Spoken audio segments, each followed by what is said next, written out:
morning, ladies and gentlemen. It has been a few years since my last video on Liza P. Since then, most of my time has been spent in the kitchen, working as a line cook. It's a job that doesn't really leave much time for hour-long gaming session, so this video ended up taking a little bit longer than I planned.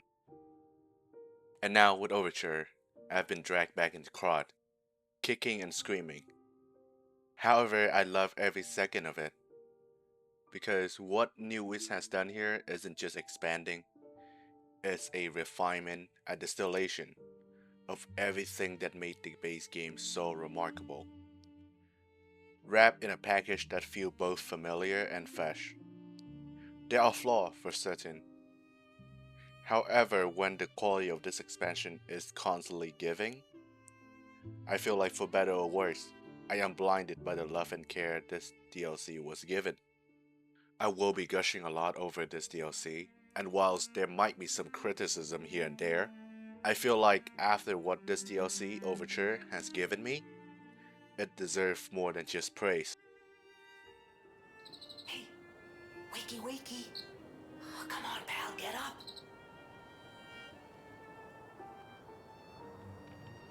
But before we dive into the DLC properly, let's rewind a bit.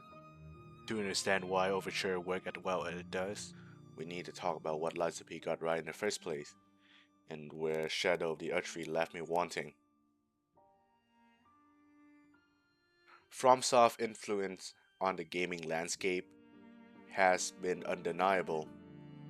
The game has spawned an entire subgenre, one that many have tried to replicate, but few have truly mastered.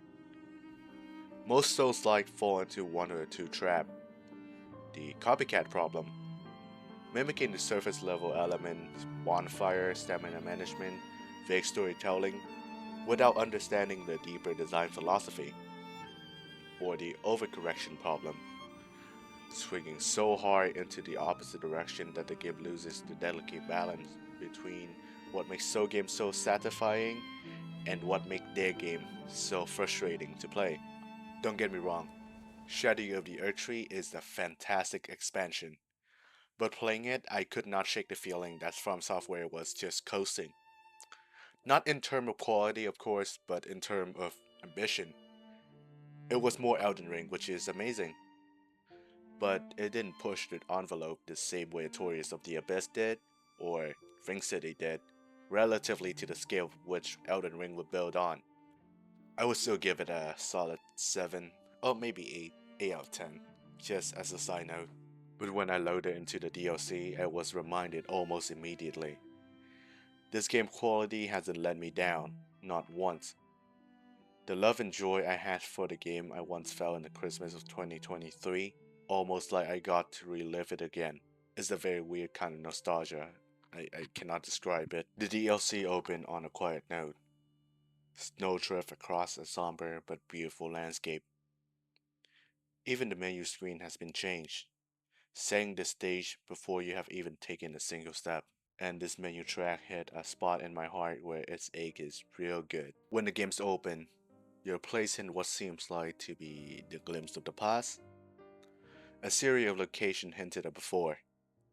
The Zoo of Crod, the mine, the alchemist experiment ground, Mona Cherry House, and even the circus. The level design here is unmistakably linear. Imagine a series of circles connected by narrow paths. You move through one, into another that feels like an entirely different space, and then, usually through a small shortcut, you loop back where you started. The Stargate acts as your shelter, and because of the constant fighting, seeing one does alleviate the difficulty a little bit for me. Well, you can just not reload the area. Well, no shit. But I have a monkey, and I have to press the button. I am not especially fond of this structure. It feels a little bit too generous, like the game is making sure you always have quick access to a boss, an important cutscene, or a major loot chest. But within that structure, the devs have packed each area with meticulously placed enemy, as mentioned, and this is where the DLC shine. The density and positioning of encounter turn even a linear map into a playground for combat. Every enemy placement feels deliberate. Every encounter is a test of spacing, timing, and resource management. You're not just running from point A to point B, you're engaging with the environment, learning its rhythm and adapting on the fly.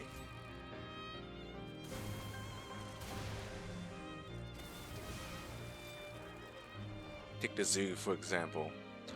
On paper it's a straightforward area, an exhibit with cages and overgrown foliage on the greenhouse. Enemy placement remind you that the people who are making the game understand the genre at a deep level. You can get crowded for sure, but you are provided with a lot of tool and terrain where none of the challenges came from sheer number alone. Well, it is, but that isn't the main challenge you're being tested at, it feels like. Overture isn't afraid to experiment with a tech pattern either. The base game difficulty carry over here, and whilst the enemy may feel slightly less nuanced and unpredictable, they remain deeply engaging to fight. Deflecting is still my main approach, but having a ranged weapon offers a welcome change of pace. One unexpected hurdle was simply getting used to the control again. Muscle memory fade quickly after months away, and it took some time before my finger remembered the rhythm of perfect guarding. On top of all that, the DLC give you new toys to experiment with. The fable art you are handed here are honestly ridiculous. Each weapon feels like it comes with its own little gimmick, something that subtly changed the way you approach an encounter. This includes new Legion arms and even new ways to enhance your P organ. When I was about 4 or 5 hours into the DLC thus far, and I have already found myself rotating between 6 or 7 different weapons. Part of that is thanks to the generous scaling. Most of these are quality weapon by default, with only a few leaning into very specific niches. That flexibility means you can swap mid-run without feeling like you are crippling your build. Two standout examples for me are the Pale Knight Gunsword and Archie Guardian.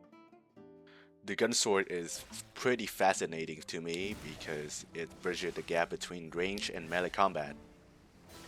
On paper, it looks like a hybrid meant for opportunistic hit and run kind of play, darting in with heavy attack and pulling back before the enemy can retaliate. In practice though, its generous scaling makes it really far deadlier than that. More often than not, whatever you attack with, the first swing is already finished by the second. It almost feels unfair, encouraging a different playstyle that rewards both aggression and restraint as well. The Arc Guardian, on the other hand, sit at the opposite end of the spectrum. It's an advanced scaling weapon, and its entire design leans into committing into a single devastating swing. Its Fable arc and heavy attack link together into one enormous arc, a stride that carry all the weight of its charge time. It is a design choice that keeps my neuron constantly firing. Every fight becomes an opportunity to test a new moveset, to see how an alternate Fable arc might change the outcome. And the outcome is me always winning, obviously. I think this is why the game was so addicting to me all those years ago. At the time of writing the script, the Pinwheel Maniac is my honest to god favorite weapon. I just love her. The Pinwheel is a standard slashing weapon with a gimmick being the more you dodge and sprint around, it will give you up to 4 stack of damage increase on the blade. I really like the way the blade coming in contact with an enemy because it's just so pleasing. It's really hard to describe. This weapon can only be found only after you chose to kill a parade master right outside of the circus and participate in a minigame. And that is what I think Overture captures so brilliantly. Even something as small as picking up a new weapon feels like an invitation to dig deeper, to engage with the mechanic, and to notice the little way the game ties back into a larger story. The Pinwheel, not by chance, is a perfect example of this as well. On the surface, it's just a weapon with a neat gimmick, But then you read around a little bit, and suddenly it's not just a weapon, because the previous owner being heavily implied as Alekino, now it's not just a weapon anymore. This transformation of an intimate item description into a narrative artifact just make the pinwheel that much memorable for me, and therefore it just become my favorite. It's a microcosm of the DLC greatest strength. It's insisting that the mechanic and world building are not separate layers, but a single integrated whole. This philosophy is the bedrock of the world design itself. Though if I've already talked about the map design, I cannot emphasize enough how much the level communicate without a single word being spoken. Well, assuming that Gemini isn't constantly narrating over you. Overture creates an atmosphere to me that surpasses even the base game. As I mentioned before, it's somber, but more than that, it carries a sadness that almost feels audible, as if there is a faint weeping just beyond your hearing. The world feels like it's on the verge of something terrible. An event is wholly unprepared for, and there's nothing you can do to stop it. As the prequel, Overture invites you to connect the dot between what you're seeing right now and what you already know from the base game. Simply exploring is enough to spark the connection thanks to the linear level design. You'll find puppet, alchemist, and carcass monsters scattered throughout, each of them placed in a way that add to the larger picture. Its environmental storytelling is at its most effective, letting you piece together history from the architecture to debris and the quiet horror left in plain sight. It's one of the DLC's most consistent strength, and it works in tandem with its enemy placement and combat design as I mentioned earlier, making each area feel alive even within its more linear structure. Who are you? You look familiar.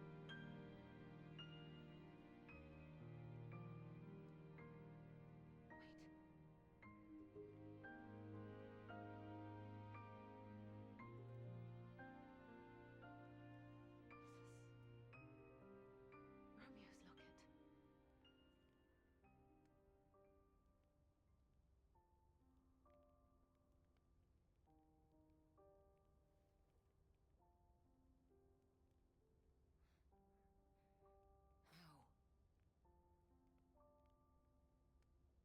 This is Romeo's locket. How? This is something very dear to me. The story isn't told through cutscene and dialogue generally.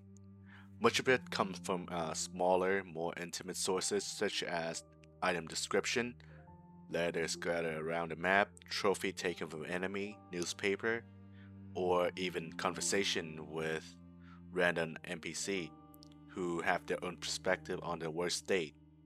It's a layer approach, rewarding players who take the time to piece it all together. While the environmental storytelling is stellar, Overture isn't afraid to present its narrative in a more traditional way.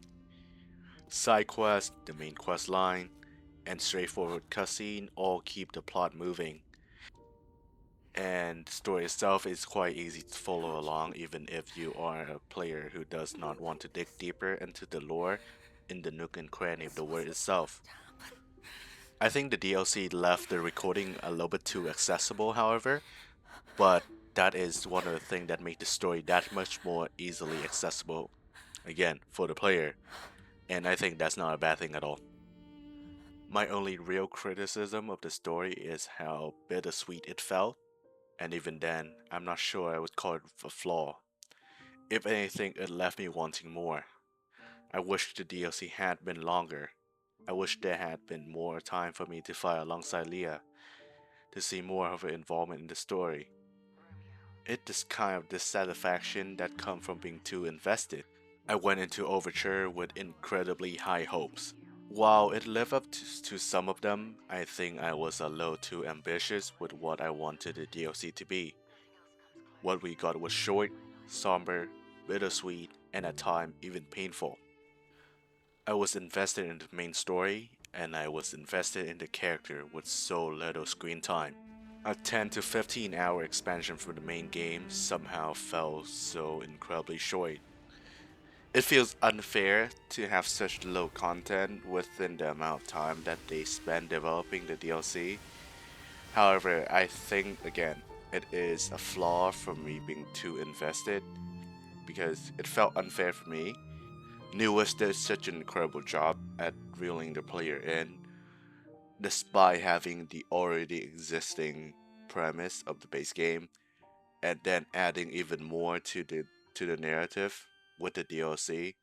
And it makes you wonder if Liza P number 2 is coming out anytime soon, because I am just beyond ecstatic for it. I guess what I want to say is that I wish there was more P. Leah is a wonderful addition to the game as an NPC, but I cannot help but feeling her role ended up being a little bit underwhelming. For most of the DLC, she exists as more a looming presence, a reputation being built on the trail of carnage she left behind while trying to reclaim her pupil, Romeo. But in terms of actual involvement in the story, she didn't take center stage until the final stretch at the Mona's Charity House. We hear a lot about her throughout Overture and even get a brief mention back in the base game. Yet her screen time feels surprisingly minimal given the weight her name carries. The same can be said for Gemini, who was set up to be a major presence in this DLC but never fully stepped into that role. I cannot help but think both characters could have been fleshed out more, especially considering the amount of time Newest had between the base game and Overture release. That being said, when Leah and Gemini are present, they add a layer of depth and personality that I enjoy. More Leah than Gemini, however, is still annoying. Playing through the DLC has made me appreciate Liza Peak's intricate combat even more. I find myself looking forward to the tougher enemy, the one that throw out 9 or 10 hit combo, because they have become a way for me as the player to really express my mastery of the deflect system. Sure, you can deflect normal enemy as well, and it's fun when you do, but the extended relentless attack string are the death's way of pushing you to fully engage with the combat system. And let's be honest here, the combat system is Liza P's biggest selling point. In Overture, it feels even sharper. Enemy hit harder, deflect timing are tighter, and stagger opportunity are more frequent just because of the constant deflecting that naturally set you up for more repose. At first, I struggled to adjust the rhythm again. Perfect guard came a little too early or a fraction too late. But when it clicked, against some bosses I feel like could hold down the reflect button and still dismantle the offense. It is an elegant way of teaching the player without a single tutorial prompt. The boss roster in Overture has been consistently strong, and even though the crocodile and the fish didn't really make the cut, I still think there are not a single boss that I actively dislike or mini bosses as well. In fact, I think my taste for difficulty has shifted over the past 2 years.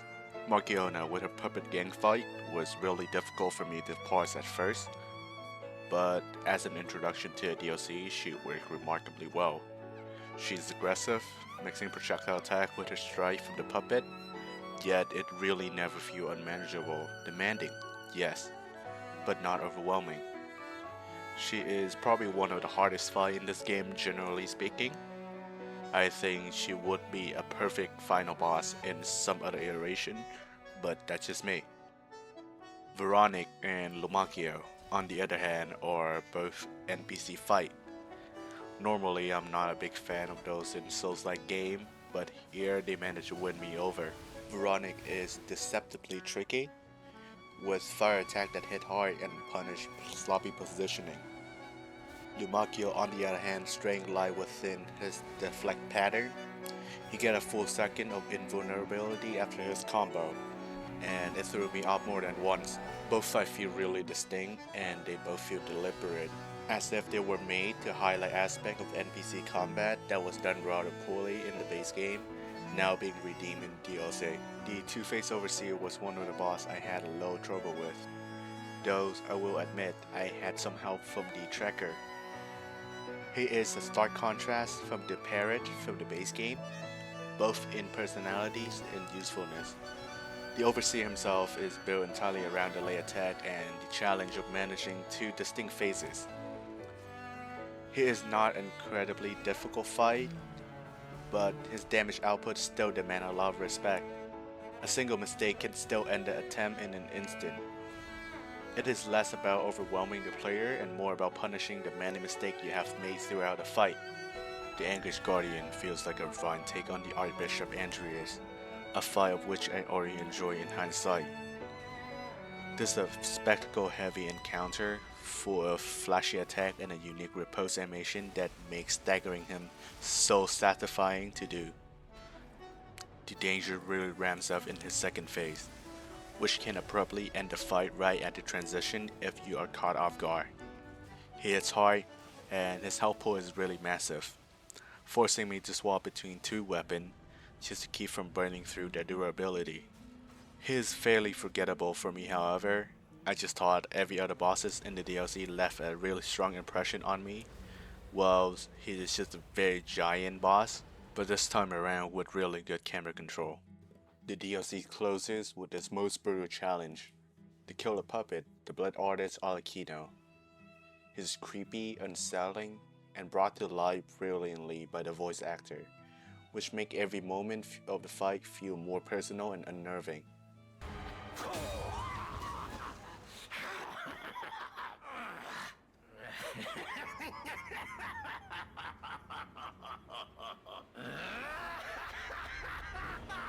This is exactly what I've been waiting for!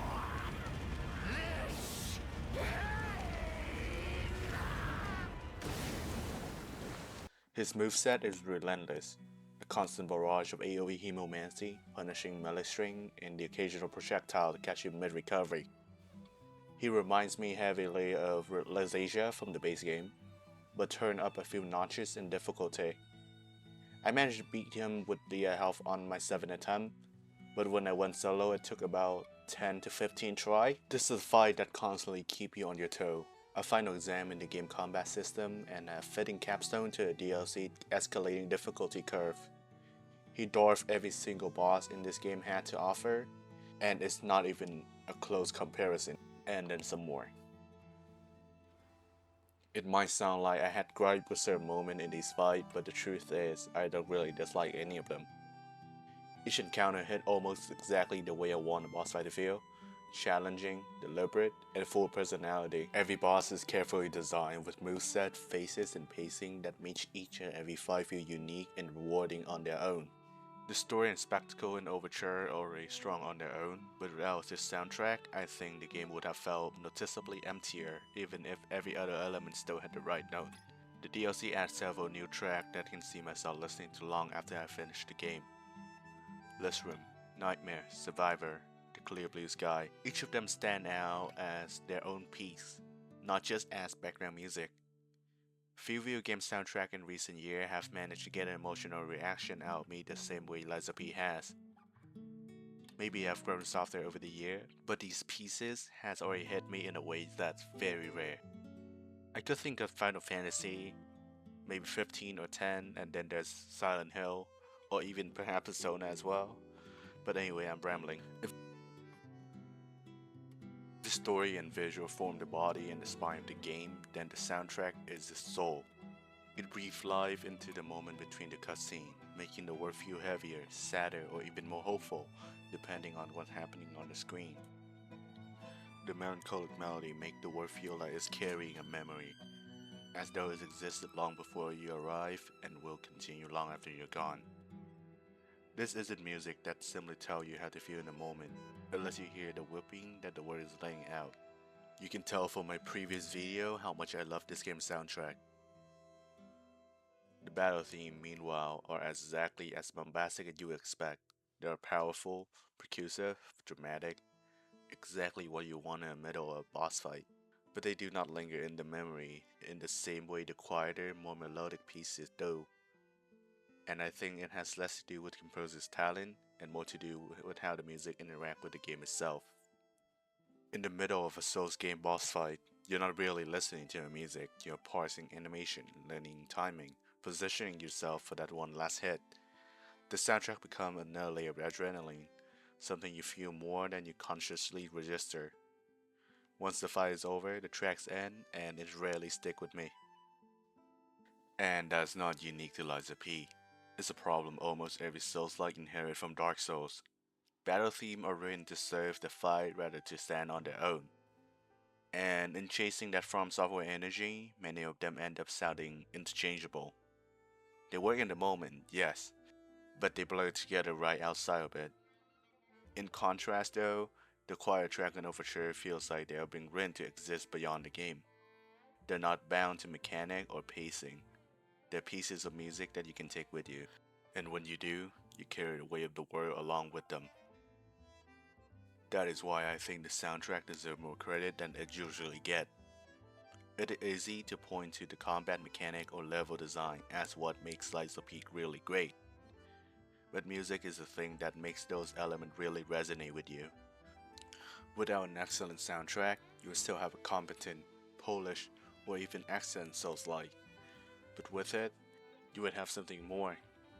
A game that feels alive, haunted, and even unforgettable. When I think back on Lies of P, both on the base game and now Overture, I keep realizing something. This game has quietly, consistently raised my expectation for what a Souls-like can be, not just in the moment-to-moment combat or the quality of its level design, but in the way it understands why we all come to these kind of games in the first place. Souls-like are rarely just about challenge for challenge's sake. They're about creating a space where mechanic, atmosphere, and narrative all converge to test not just your mechanic, your reflexes, but your ability to immerse yourself in a world that feel coherent and live in. And Liza P understand that. Hence, it delivered with a clarity that many of its peers still struggle to grasp. Every time I return to it, my standards shift a little bit higher.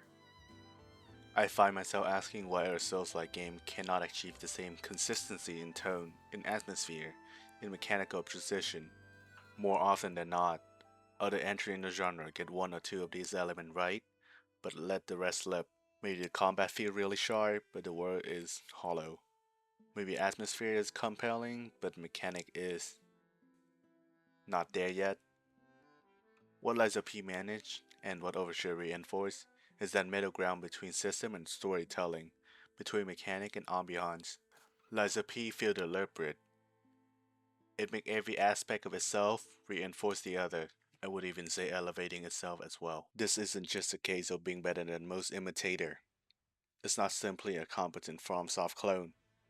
Liza P is a game that takes inspiration from its predecessor, yes, but then it goes further, iterating on those ideas, experimenting with structure, combat, and even presentation, and in some places even surpassing what I've come to expect from the genre. Liza P doesn't shy away from giving you tools that radically shape how encounter feels, and isn't afraid from a more linear world design, though the story is told better than maybe 99% of Souls-like game anyway.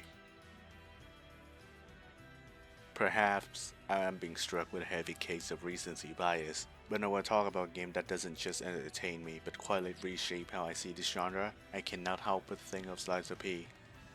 I live a busy life, and I don't always get the luxury of endless hours to play. Yet, every moment I spend in crowd feels like it matters. Every sound, every step, every duel, pull me into something that reaches deeper than it just is a good game. The truth is, this game touched me in a way that I wasn't expecting. The soundtrack especially, with somber melodies and fragile yet powerful theme, made me stop and feel things I don't usually let myself feel with a controller in my hand. I've grown softer over the year, and maybe that is why it resonated with me so much. But I think that is the mark of something truly powerful, truly great. When a game can reach past mechanic and visual and speak to you on a level that feels almost human. And with that, close your eye, and good night.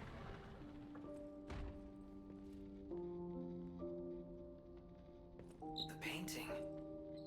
This must have been Leia's room. Who knew her memories were so close?